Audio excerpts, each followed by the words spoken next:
Subscribe now and press the bell icon. Never miss an update.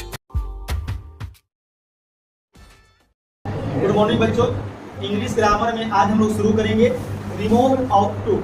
आप देखिए इसे यहाँ पे आप देखिए he is too big to play, you are too fat to run.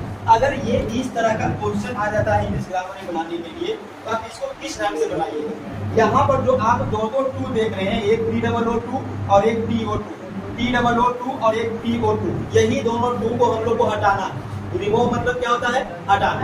अब अगर इस टू को हमको हटाना है, इसका कुछ रूल होगा, उस रूल के अकॉर्डिंग आप इसको हटा सकते हैं। पहला रूल क्या है देखिए, अगर बाकी प्रेजेंट टेंस में होगा, कैसे पता चलेगा कि बाकी प्रेजेंट टेंस में है? तो उस बाकी में आप हेल्पिंग वर्ब को देखिएगा। हेल्पिंग वर्ब इज, आर या एम, तीनों में से कोई एक रह सकता है। जैसे यहाँ देखिए he is too big to play, helping verb क्या है? इज, तो इसका मतलब ये प्रेजेंट टेंस का बात है। और आगे बढ़िए, अगर बाकी प्रेजेंट में होगा तो रिमूव ऑफ टू बनाने में हम लोग या तो कैन का, या तो विल का, या तो डू का, या तो डज का प्रयोग कर सकते हैं। ज्यादातर प्रयोग हम लोग कैन का करते हैं, लेकिन अभी आप लोग का पैटर्न चेंज हो गया, ऑब्जेक्टिव पूछेगा।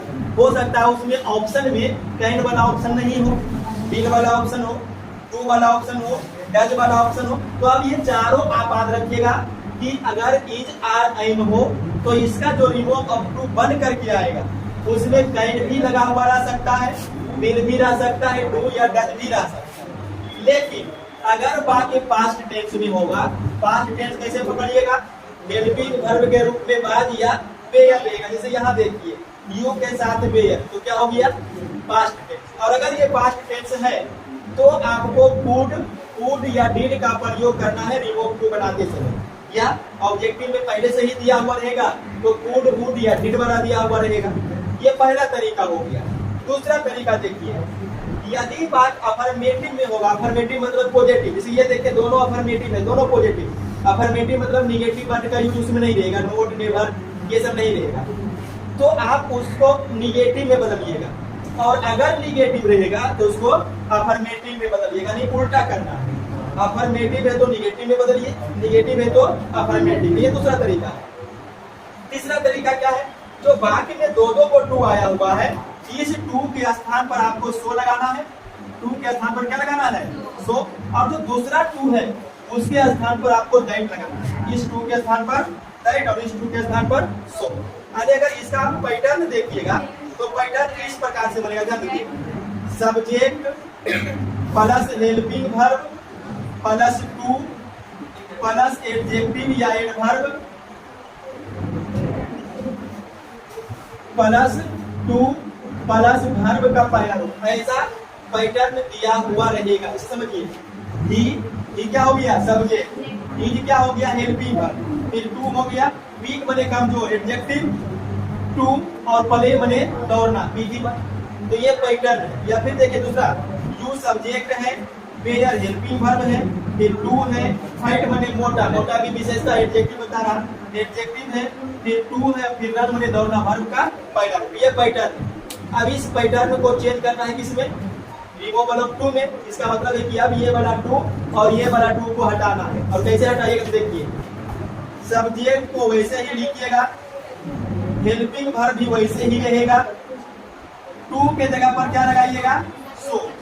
टू के स्थान पर सो, प्लस एडजेक्टिव एडवर्ब के साथ छेड़छाड़ नहीं करिएगा, वो वैसे ही रहेगा। तो एडजेक्टिव या एडवर्ब। अब ध्यान दीजिए, इस टू के स्थान पर क्या लगाना है? दैट। अब उसके बाद देखिए, शुरू से आइए, फिर से आपको ये सब्जेक्ट लगाना है। फिर से क्या लगाना है? सब्जेक्ट। उसके बाद सब्जेक्ट के बाद आपको कैन या विल या डू या डज कब लगाइएगा?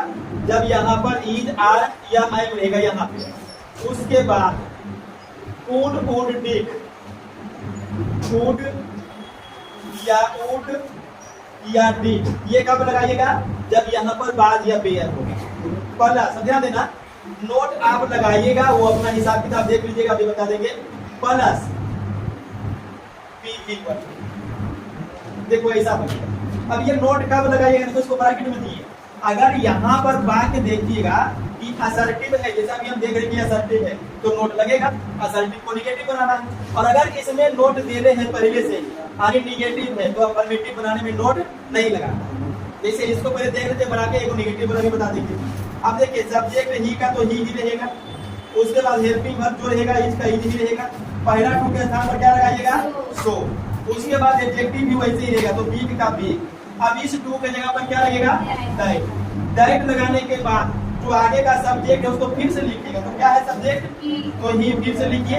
अब ध्यान दीजिए अगर यहाँ पर इज आर एम है तो आप कैन विल डू या डज चार में से कोई एक लगाइएगा, ये चार में से कोई एक, तो हम लोग कैन लगाते हैं जनरली तो कैन लगा देते हैं, ठीक है। दूसरा नियम क्या है, यदि बात अफर्मेटिव हो तो निगेटिव, देखो अफर्मेटिव है तो इसमें निगेटिव के लिए आप नोट भी लगाइए, कैन नोट। अब देखो इतना लगाने के बाद वर्ब का पहला वर्ब कौन है बने। अब इसका अर्थ क्या होगा, दोनों का रेड वाला देखिए या ब्लैक वाला, दोनों का एक ही अर्थ है, वह इतना कमजोर है कि खेल नहीं सकता, वह इतना कमजोर है कि खेल नहीं सकता। तो ये वाला जो है उसी को निगेटिव के रूप में इस प्रकार से लिखा गया है, he is so big that he cannot, भले वह इतना कमजोर है कि खेल नहीं सकता। उसी प्रकार से तुम इतने मोटे थे कि दौड़ नहीं सकते थे, पास्ट में हो गया थे, तुम इतने मोटे थे कि दौड़ नहीं सकते थे। बनाइए फिर से, सब्जेक्ट क्या है यू, हेल्पिंग वर्ब बे है, उसके बाद पहला टू का सो, एडजेक्टिव फाइट ही रहेगा, दूसरा टू का टाइम। अब यहाँ से फिर शुरू कीजिएगा, जो सब्जेक्ट है उसको सब्जेक्ट लिखिए यू। अब देखो अगर बाद या बेयर है तो आप ये तीनों में से कोई एक लगाइएगा, तो फूड लगा लीजिए, हुड लगा लीजिए, डिड लगा लीजिए, जो भी लगा लीजिए, एक फूड। अब देखो ये भी अफर्मेटिव है तो अफर्मेटिव को किसे बदलिएगा निगेटिव में, तो नोट लगा दीजिए। और नोट लगाने के बाद वर्ब का पहला वर्ब कौन है क्लियर। चलिए एक एग्जांपल आप निगेटिव वाला भी देख लीजिए, देखिए she is not to see to pay, ठीक है। अब इसको बनाते हैं, देखिए सब्जेक्ट वैसे ही रहेगा सी, हेल्पिंग वर्ब वैसे ही रहेगा इज, निगेटिव है तो नोट लिख दीजिए। पहला टू को क्या बदलिएगा सो में, एडजेक्टिव सी, सी माने शर्मीली, सी माने क्या होता है शर्मीली, तो वैसे ही रह जाएगा। दूसरा टू के जगह पर क्या लगाइएगा दैट, दैट लगाने के बाद ये वाला सब्जेक्ट फिर से लाइएगा शुरू में, तो सब्जेक्ट क्या है सी। अब देखो यहाँ पर इज है तो इज के साथ किसका प्रयोग कर सकते हैं, इस चार में से किसी एक का, तो कैन लगा देते हैं कैन। अब देखो यहाँ पर नोट दिया हुआ तो ये वाला नोट अब नहीं लगा, अब डायरेक्ट वर्ब उतार दीजिएगा, बेग बने भीख मांगना, मतलब वह इतनी शर्मीली नहीं है कि भीख मांग सकती है, वह इतनी शर्मीली नहीं है कि भीख मांग सकती, ये इसका अर्थ निकलेगा। तो ये हो गया, अभी और रूल इसका आएगा। अभी ये तीन रूल आप लिखिए, कुछ एग्जांपल लिखिए, उसके बाद आगे चलते हैं। अब यहाँ पर ध्यान देखिए, चलो your father is too lazy for a sportsman. अब इसमें चेंज क्या है यह ध्यान देगा, योर फादर सब्जेक्ट हो गया, इज हेल्पिंग वर्ब हो गया, टू लेजी मतलब सुस्त आलसी, ये आपका एडजेक्टिव हो गया, और ये जो टू है उसके टू के जगह पर क्या आ गया है फॉर। और उसके बाद यहाँ देखिए वर्ब का पहला रूप है, और यहाँ देखिए ए स्पोर्ट्समैन मतलब खिलाड़ी, ये नाउन आ गया। तो इसमें दो चेंजेस आ गया है कि जो दूसरा टू है उस दूसरे टू के स्थान पर अब फोर लगा हुआ रहेगा, क्या लगा हुआ रहेगा फोर, तो दूसरे टू के स्थान पर अब फोर रहेगा एक चीज। और फोर के बाद वर्ब नहीं रह करके कोई नाउन रहेगा। तो यहाँ पर रूल नंबर 4 पहले हम लोग नोट कर लेते हैं, उसके बाद हम लोग आगे बढ़ेंगे। देखिए ये 4 यहीं पर हम लोग कर देते हैं, वाक्य में दूसरे टू के स्थान पर फोर रहे तथा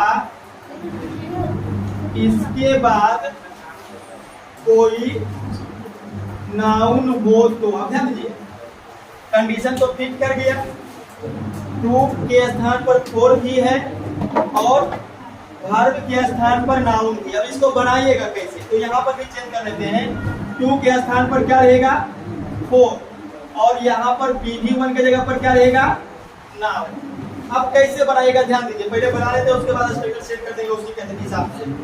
योर फादर इज, पहला टू के जगह पर क्या लगाइएगा, सो लेजी। इस फोर के बदले ही अब आपको दैट देना, पहले टू के बदले दैट हो रहा था, अब फोर के बदले दैट, तो फोर के बदले दैट। उसके बाद यहाँ से सब्जेक्ट भी आपको ले जाना है, ध्यान दीजिएगा एक चीज और, योर फादर सब्जेक्ट है तो यहाँ पर योर फादर मत लिख दीजिएगा, यहाँ पर ही लिखिएगा, ठीक है। सब्जेक्ट देखिए योर फादर है तो योर फादर मतलब सिंगुलर है, और पुल्लिंग है तो सिंगुलर में पुरुष के लिए क्या लगेगा, ई लग जाएगा, एक वचन भी है। उसके बाद कैन या विल डू या डज लगा दीजिए, तो कैन असर्टिव है तो क्या बनाइएगा, निगेटिव, तो नोट भी लगाइए। अब एक और ध्यान में रखिएगा यहाँ पर, क्योंकि जब इसको बनाने के लिए जाइएगा तो देखो समझो, सब्जेक्ट कैन कुड नोट और वर्ब का पहला रूप, इसमें तो वर्ब है ही नहीं, नाउन है, तो अपने मन से एक वर्ब आपको लगाना है बी। लेकिन याद रखिएगा बी कब लगाइएगा, जब फोर के बाद नाउन रहेगा तब लगाइएगा, ऐसे नहीं लगाइएगा। तो लगा दीजिएगा बी और उसके बाद आप इस नाउन को जोड़िएगा, तो लगा दीजिए बी और नाउन कौन सा दिया हुआ है, स्पोर्ट्समैन, तो लिख दीजिए स्पोर्ट्समैन। तो ये इस प्रकार से चेंज होगा। फिर से तो एक बार आप शुरू से समझ लीजिए, सब्जेक्ट वैसा ही रहेगा, हेल्पिंग वर्ब वैसा ही रहेगा, पहला टू सो में बदलेगा, एडजेक्टिव वैसा ही रहेगा, और के बदले दैट लगाइएगा।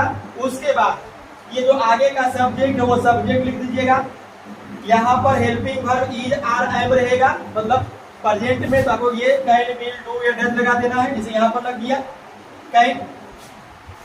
अफर्मेटिव हो तो नेगेटिव, इसमें देखिए कहीं पर नोट नहीं है तो नोट आप लगा दीजिए। उसके बाद एक चीज आपको और ऐड करना है खुद से, क्या लगाना है, वी, वर्ब के रूप में। वी मतलब होता है होना या बनना या रहना, और फिर आपको नाउन लगा देना है। अब यहाँ पर देखिए subject he, helping verb is, पहला टू के जगह पर क्या लगाइएगा, सो, एडजेक्टिव स्लो, स्लो मतलब धीमा। अब देखिए ये आ गया फोर, किसके जगह पर फोर आ गया है, टू के जगह पर। अब इसके बदले आप क्या लगाइए, और इसके बाद कोई नाउन, तो कोई नाउन भी, हाँ रनर देखिए नाउन है, तो इस फोर को किससे बदलिएगा, दैट में। उसके बाद आगे का सब्जेक्ट लाइए, सब्जेक्ट ही है तो ही ले आइए। आप देखो इज है तो क्या लगा दीजिएगा, कैन। निगेटिव नहीं है, निगेटिव बना दीजिए। उसके बाद देखो निगेटिव बनाने के बाद आपको वी लगाना है, वी लगा दीजिए।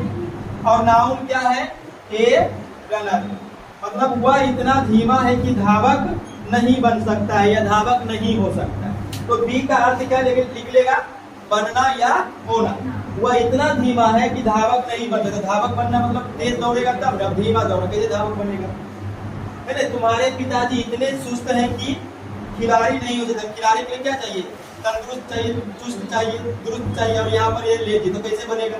तो आपके पिताजी इतने सुस्त हैं कि खिलाड़ी नहीं हो सकते, खिलाड़ी नहीं बन सकते। तो बी का क्या बनेगा, बनना, होना या रहना।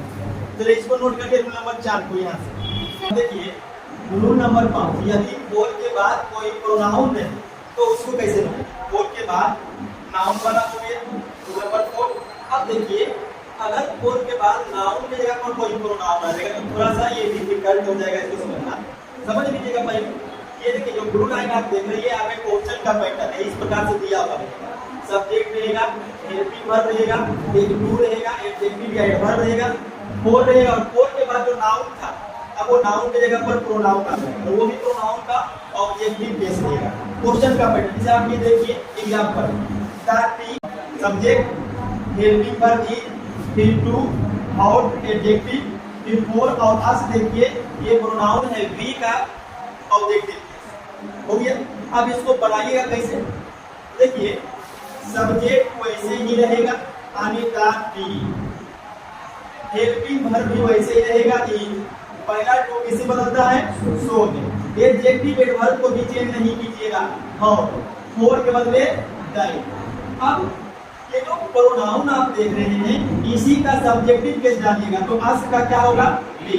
अब यहाँ पर देखिए कैन या कुड, आप कीजिएगा पहला रूल में क्या लिखा हुआ था कि अगर यहाँ पर इज आरएम रहता है तो आप कैन का प्रयोग कीजिए, डू या डज लगाइए, विल लगाइए। तो यहाँ पर हम देख रहे हैं तो इज में क्या लगाएंगे, कैन, तो कैन लग गया। उसके बाद कि यहाँ पे ये ब्रैकेट में लिख दिए हैं क्योंकि ये लग भी सकता नहीं भी लगेगा। कब नहीं लगेगा, जब यहाँ पे नोट रहेगा तब नहीं लगेगा, यहाँ पर नोट नहीं है तो लगेगा, तो नोट भी आप लगा दीजिए।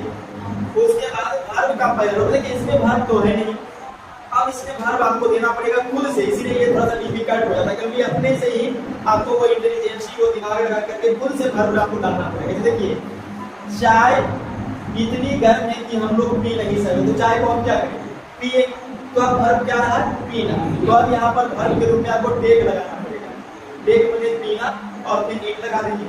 तो यहाँ पर एक दिक्कत आपको केवल यही भी आ सकता है, क्या कि वो वर्ब अपने से ही दिमाग लगा करके डालना पड़ेगा, लेकिन इससे भी समस्या से छुटकारा आपको मिल सकता है। क्यों, क्योंकि ये जो क्वेश्चन आप देख रहे हैं इसका आंसर तो आपको दिया हुआ ही रहेगा, क्योंकि अब ऑब्जेक्टिव हो गया तो 4 ऑप्शन में एक ऑप्शन में तो पैसा बना हुआ ही रहेगा, तो टेंशन लेने की जरूरत नहीं।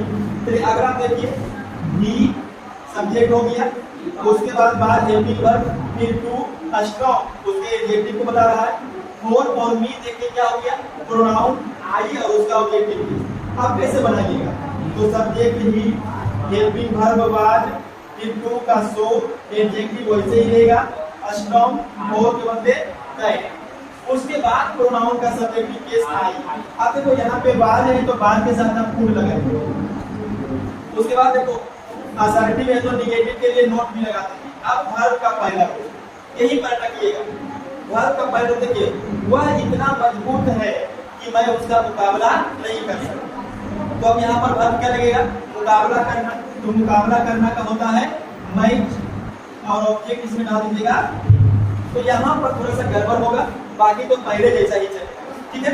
उसके बाद अगला रूल देखिए, यदि वाक्य का सब्जेक्ट कोई निर्जीव हो या कोई ऐसा सब्जेक्ट हो जो अपना काम वो खुद अपने लिए नहीं कर सकता, समझिए, यदि वाक्य का सब्जेक्ट निर्जीव हो और अपना काम वो स्वयं के लिए नहीं करे, दूसरे के लिए कर सकता, तब वहां पर सब्जेक्ट रूप में हम वन का प्रयोग करेंगे। कौन सा सब्जेक्ट, जो दैट के बाद आप सब्जेक्ट लगाते हैं, दैट के बाद वहां पर किसका यूज कीजिएगा, वन का। बाकी सब पैटर्न पिछले जैसा ही रहेगा। देखिए क्वेश्चन का पैटर्न गुड वाला, सब्जेक्ट है वैसे दा मींस सब्जेक्ट है, हेल्पिंग वर्ब रहेगा जैसे इज हेल्पिंग वर्ब है, फिर टू रहेगा एडजेक्टिव सॉल्व मतलब छोटा नाटा, उसके बाद टू रहेगा और वर्ब का पहला रूप रहेगा। कैसे बनाइएगा, तो पहले सब्जेक्ट क्या है, द पेंसिल, उसके बाद इज, पहला टू का सो, एडजेक्टिव क्या है, सॉ, उसके बाद टू के बदले राइट। अब देखो समझो, the pencil is too short to write, pencil इतनी छोटी है कि लिखा नहीं जा सकता, तो पेंसिल थोड़ी लिखेगा, पेंसिल से कोई दूसरा कोई लिखेगा। इसका मतलब है सब्जेक्ट अपना काम स्वयं नहीं करेगा, कोई दूसरा उससे लिखेगा। तो यहाँ पर हम सब्जेक्ट रूप में क्या लगाएंगे, वन लगाएंगे। उसके बाद देखो यहाँ पे इज है तो क्या लगाना पड़ेगा, कैन, असर्टिव है तो नेगेटिव के लिए नोट भी लगा दीजिए देखिए, और वर्ब क्या दिया होगा, राइट, राइट लगा। उसी प्रकार से दूसरा एग्जांपल देखिए, the tree is too high to clip, यानी पेड़ इतना ऊंचा है कि चढ़ नहीं सकते, तो पेड़ पर कोई दूसरा कोई चढ़ेगा। तो इसका मतलब जो सब्जेक्ट यहाँ पर दिया हुआ है वो स्वयं अपना कार्य नहीं कर रहा है। तो फिर से कैसे बनाइएगा, देखिए द ट्री इज, पहला टू सो में एडजेक्टिव वैसे ही, दूसरा टू के जगह पर दैट। अब सब्जेक्ट क्या लगाइएगा, वन, फिर कैन, नोट और चढ़ना का क्लिप बन गया। तो इस तरह से याद रखिएगा, अगर सब्जेक्ट अपना काम नहीं कर रहा है तब वहां पर रिमूव टू का सब्जेक्ट क्या लगाइएगा, वन लगाइएगा, ठीक है। तो यहाँ तक नोट कीजिए, एक रूल और बच गया है, उसके बाद आपका रिमूव ऑफ टू का लास्ट रूल देखिएगा।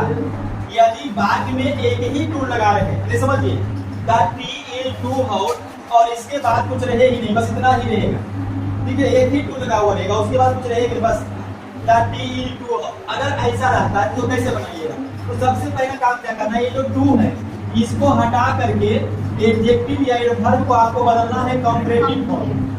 तो द ट्री इज, टू को सो में नहीं बदलना, टू को हटा ही देना, और टू को हटा करके जो एडजेक्टिव है इसका कंपैरेटिव, तो कंपैरेटिव अभी आप लोग को नहीं बताएं, बता देंगे इसके आगे कंपैरेटिव डिग्री शुरू करेंगे, डिग्री शुरू करेंगे तो उसमें कंपैरेटिव सुपरलेटिव सब हो जाएगा। तो हाउट का होता है कंपैरेटिव हाउट, ठीक है। जनरली जो है एडजेक्टिव के लास्ट में ईआर जोड़ते हैं तो कंपैरेटिव बन जाता है। हॉट का हॉटर, लॉन्ग का लॉन्गर, टॉल का टॉलर, इस प्रकार से आएगा हायर, ईआर जोड़ने से बन जाता है। तो उसके बाद क्या करेगा, कंपैरेटिव फॉर्म दे करके आपको लगाना है देन, फिर लगाना है सब्जेक्ट। सब्जेक्ट क्या है, टी। टी निर्जीव है तो यहाँ पर आपको लगाना पड़ेगा टी। उसके बाद हेल्पिंग वर्ब। हेल्पिंग वर्ब क्या है देखिए, इज। उसके बाद प्रोपर बन गया। तो याद रखिएगा, टू को हटा करके एडजेक्टिव को कंपैरेटिव में बदलिए। उसके बाद then, subject, helping verb, proper लगा दिया। इसका एक तरीका और है, देखिए द, टी, इज, आउट का आउटर, फिर देन, उसके बाद सब्जेक्ट। सब्जेक्ट क्या है, इज। उसके बाद आपको शुड भी लगा देना है। तो ऊपर वाला और नीचे वाला दोनों ये आपका सही होगा। एक ही टू लगा हुआ रहेगा तो ये आपको बनाना है। देखो लगा हुआ रहेगा एक ही। तो ये आपका देखिए रिमूव ऑफ टू खत्म हो गया। यहाँ तक नोट कर लीजिए। कल हम लोग शुरू करेंगे डिग्री ऑफ कंपैरिजन, ठीक है।